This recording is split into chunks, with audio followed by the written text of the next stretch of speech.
"We don't serve your type here. People like you waste our time." That's what Preston Crownley told Corporal Tristan Beckford before having him thrown out of the dealership, while still in full Queen's Guard uniform. "If you've got a problem," he added, "go cry to your precious prince."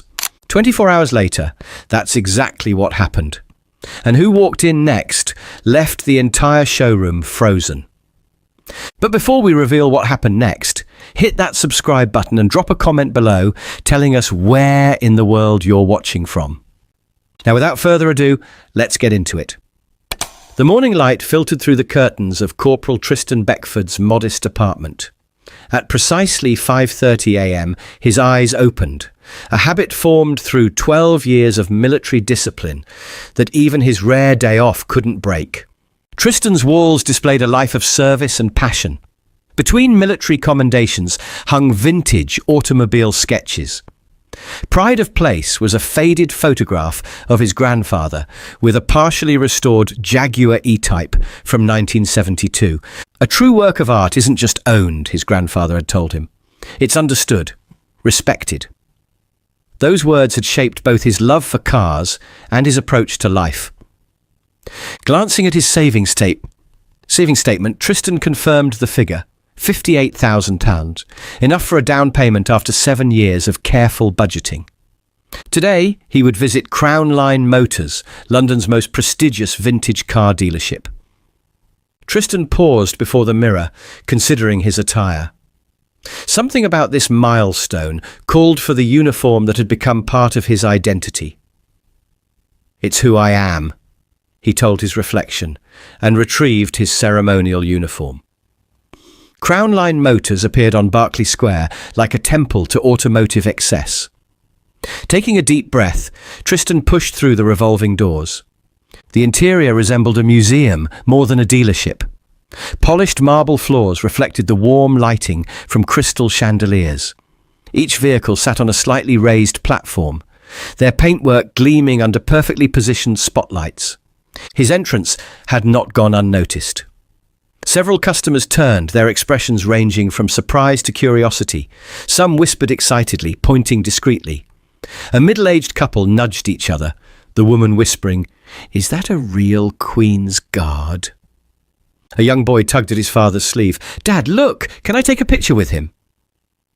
Tristan moved further into the showroom, aware of the subtle shift in atmosphere his uniform had created. An elderly gentleman gave him a respectful nod that Tristan returned with a slight inclination of his head. 3 salespeople in tailored suits stood attending to customers. A fourth, a young man with an eager expression, noticed Tristan and took a half step toward him before a sharp look from across the room froze him in place. Tristan approached the reception desk, where a perfectly coiffed woman was typing. "Good morning," he said politely. "I was hoping to speak with someone about your classic car collection." The receptionist looked up, her professional smile faltering as she took in his uniform. "Do you have an appointment, sir?" "I don't know. I was hoping it might be possible to speak with someone today." Her eyes flickered to a man across the room. "I'll see if anyone is available. Your name, please?" "Corporal Tristan Beckford, Queen's Guard." She made a show of checking a calendar. "I'm afraid our sales consultants are fully booked today.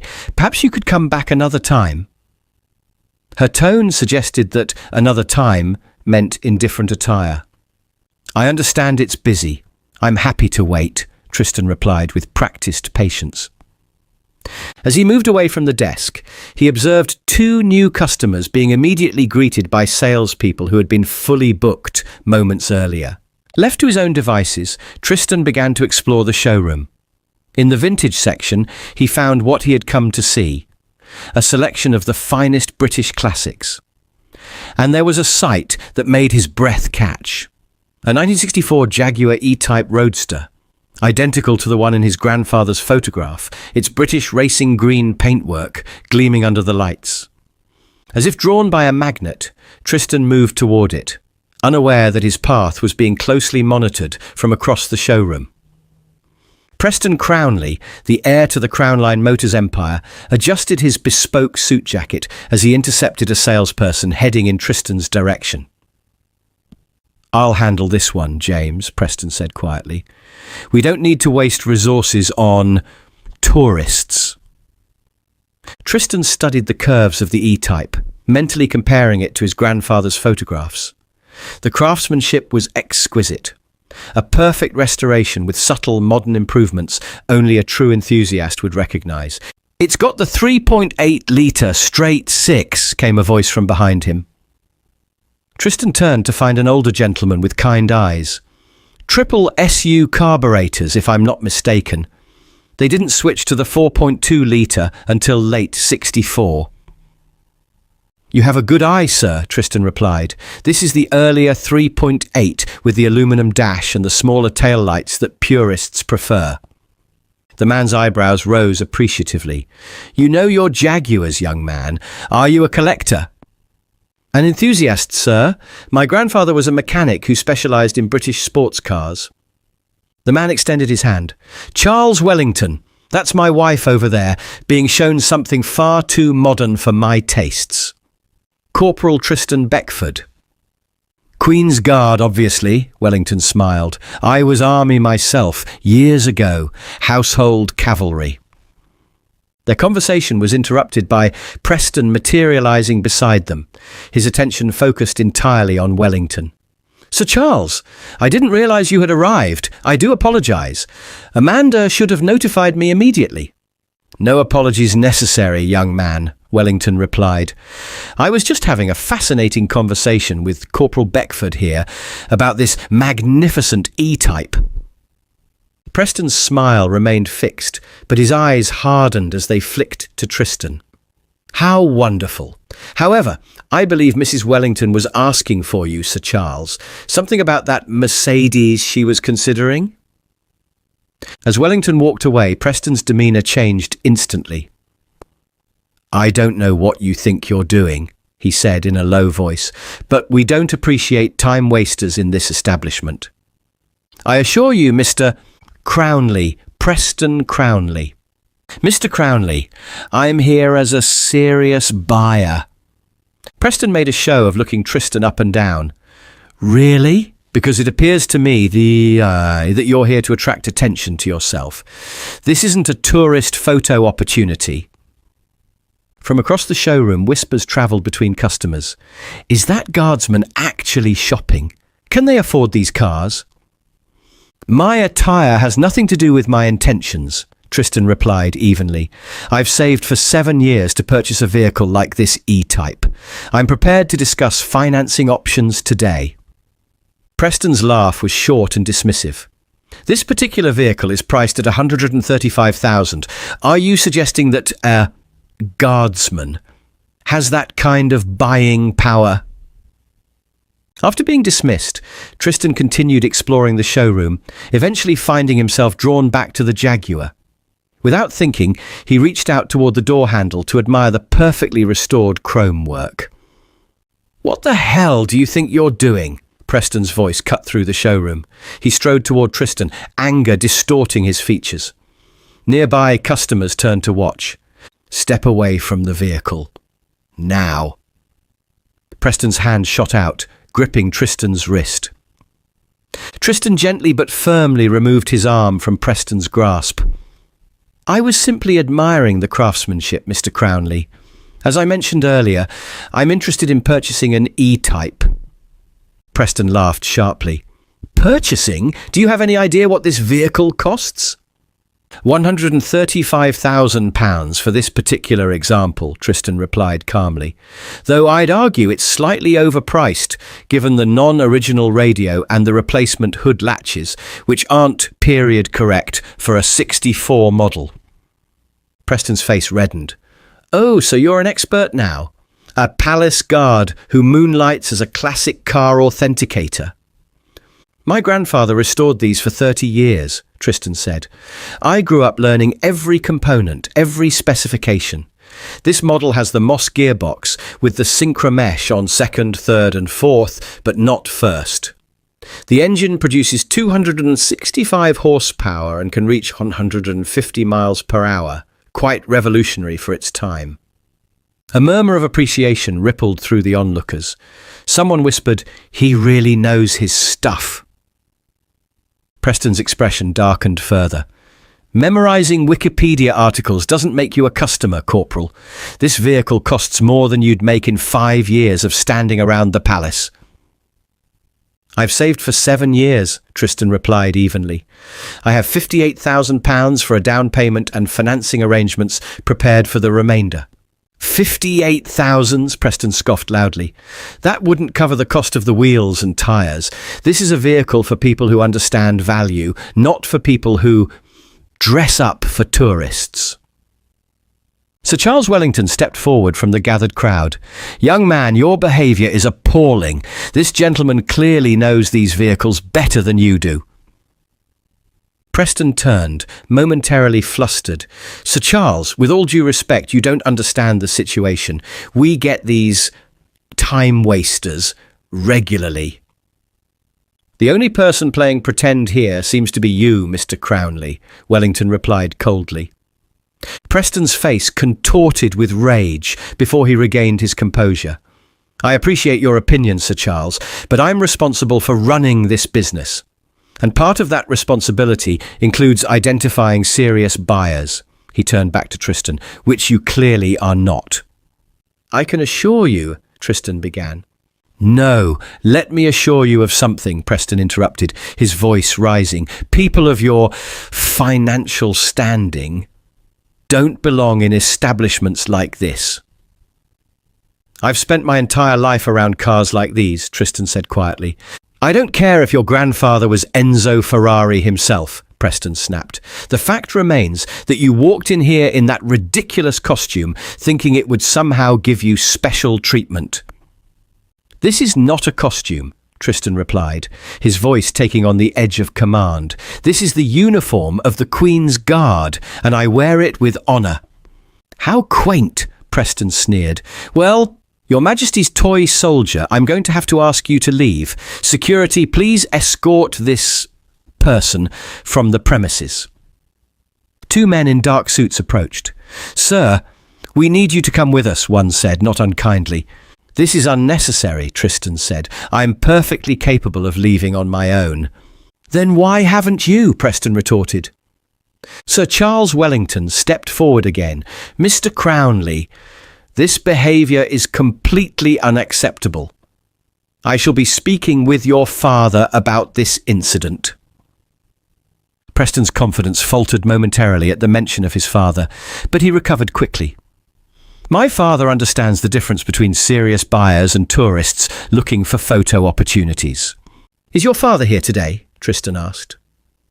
"My father is Reginald Crownley, the owner of Crownline Motors," Preston replied with a smirk. "And as his son and general manager, I speak with his full authority."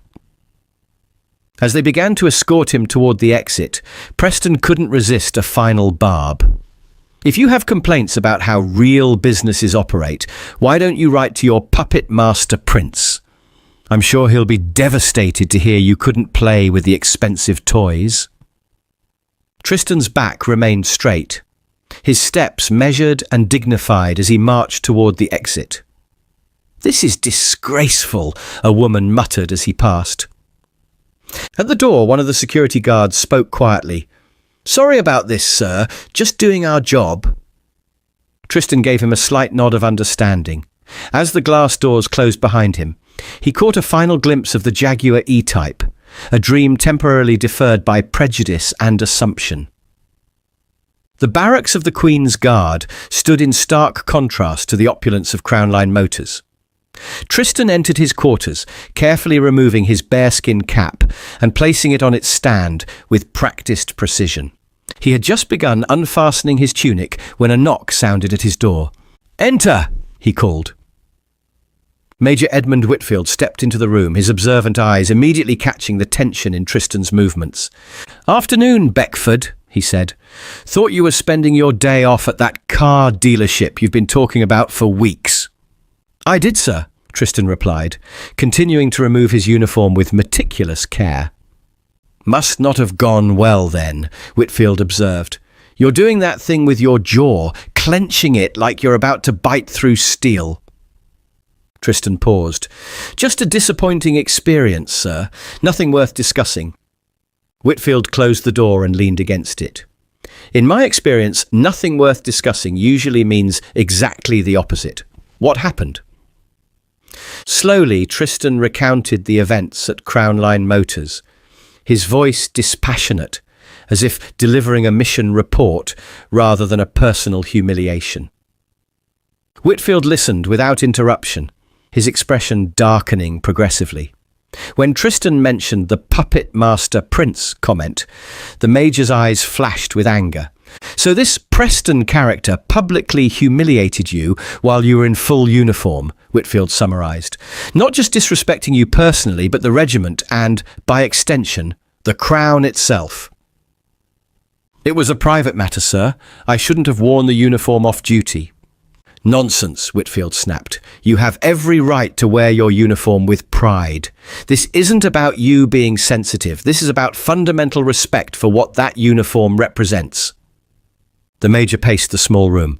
You served on Prince William's security detail during that military hospital opening last year, didn't you? Yes, sir. 3 days at the Prince's 12. And you personally identified a security breach that could have been problematic. Tristan shrugged modestly.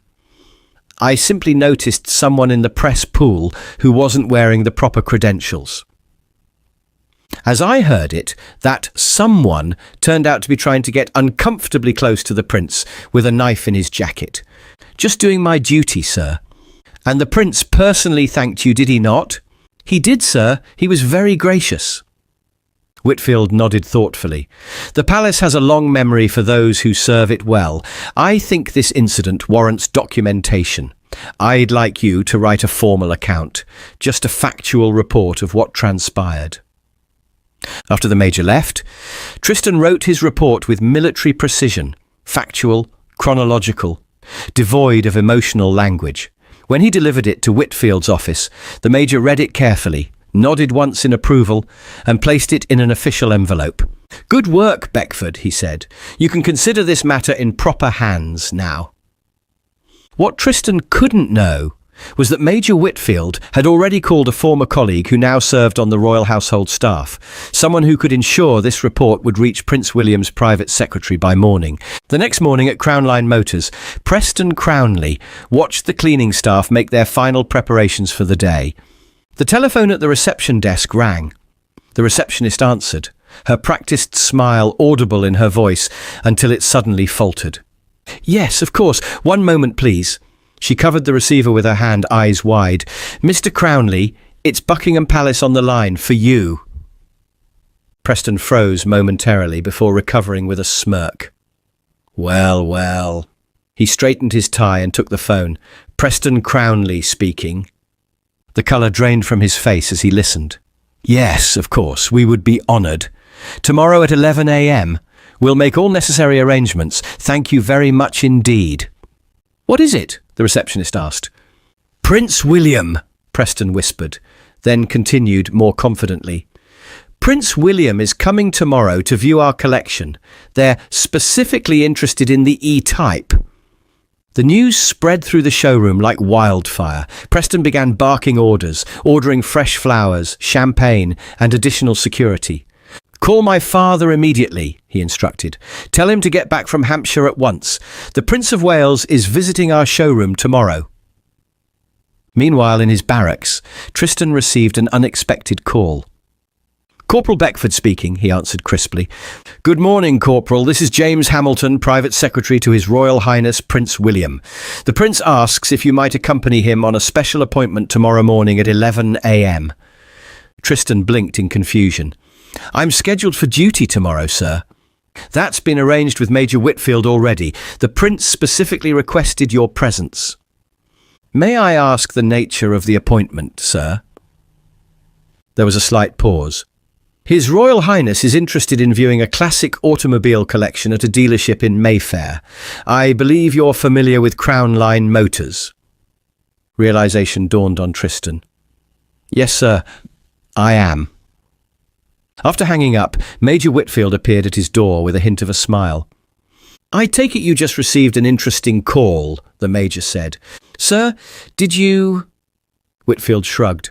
I simply ensured your report reached someone who would recognise its significance. The rest happened at a pay grade well above mine. Meanwhile, at Crown Line Motors, a black Bentley pulled up outside.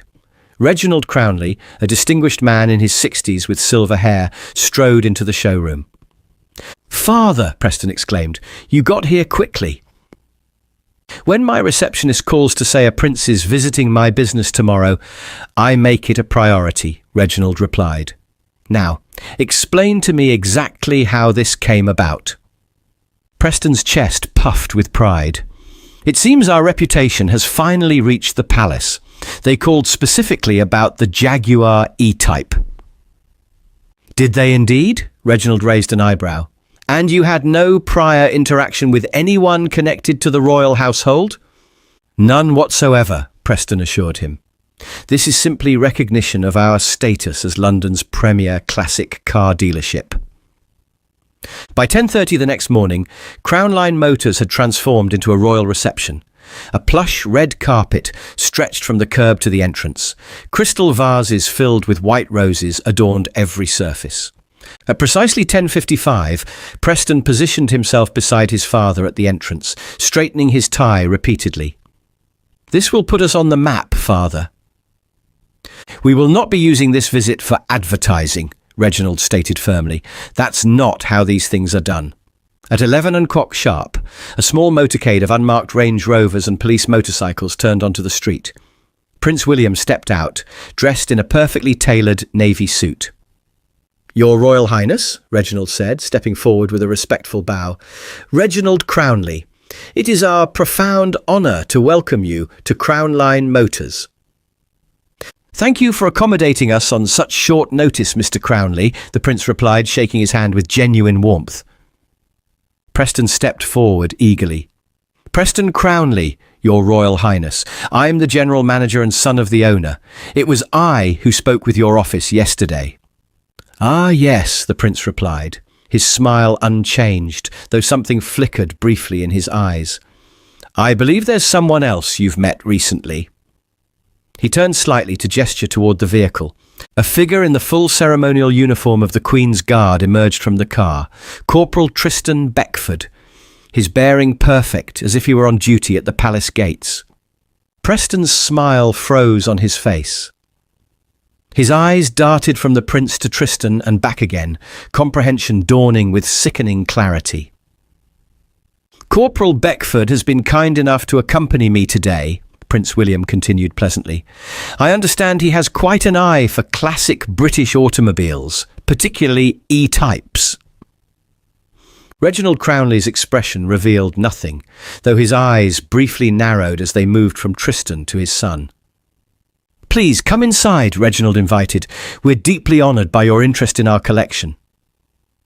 As they moved through the showroom, Preston's discomfort was palpable.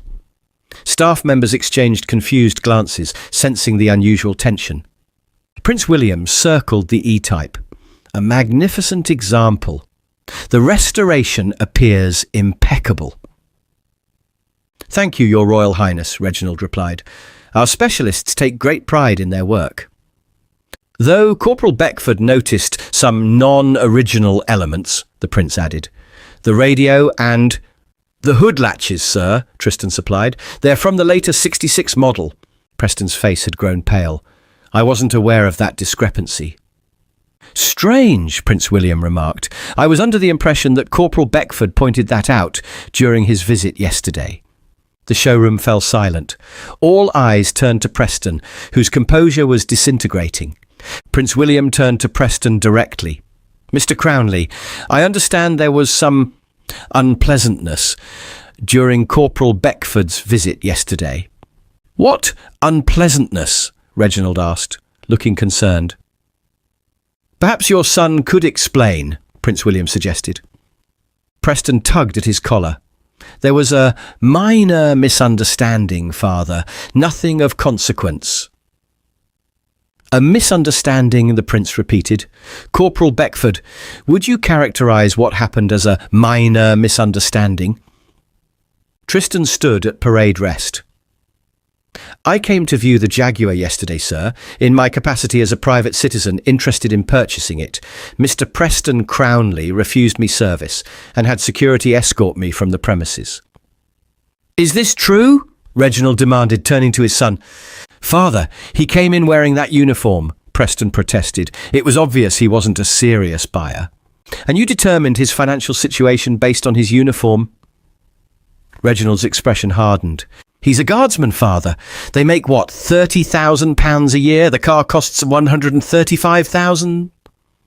I explained that I had saved £58,000 for a down payment and was prepared to arrange financing, Tristan interjected calmly. I was nevertheless told that people of my financial standing didn't belong in this establishment. Prince William's eyebrows rose. Is that so? Preston, tell me you did not say that to a serving member of Her Majesty's Armed Forces while he was in uniform, Reginald said, his face darkening. It wasn't like that, Preston stammered. Write to your puppet master, Prince, Tristan quoted quietly. Those were your exact words, Mr. Crownley. The collective gasp from the staff was audible.